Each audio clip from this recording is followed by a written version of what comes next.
سنیے اور دل کے کانوں سے سنیے۔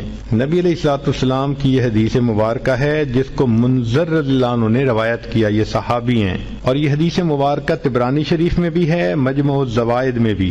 ایک دعا ہے، رضیت باللہ ربا وبالاسلام دینا وبمحمد نبیا۔ اس کو یاد کر لیں اور اس کو صبح کے وقت، فجر کے وقت 3 مرتبہ پڑھ لیا کریں۔ اس پر اجر کیا ملے گا؟ سبحان اللہ، حدیث کو پڑھ کے دل باغ باغ ہو جاتا ہے، دل خوش ہو جاتا ہے اور جی چاہتا ہے کہ زندگی کے آخری دن تک ہم اس عمل کو کرتے رہیں، کبھی چھوڑیں گے نہیں۔ کیا اجر ملا؟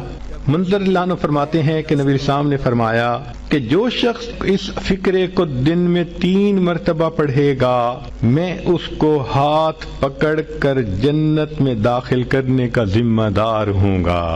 اللہ اکبر کبیرہ۔ واقعی اللہ کے حبیب صلی اللہ علیہ وسلم نے تو حق ادا کر دیا۔ یہ تو ہماری کوتاہیاں ہیں، ہماری نالائکیاں ہیں، ہم ان اعمال کو کرتے نہیں اور پھر سر پہ گناہوں کے بوجھ بڑھاتے جا رہے ہیں، شیطان کے ہاتھوں بے وقوف بنے پھرتے ہیں۔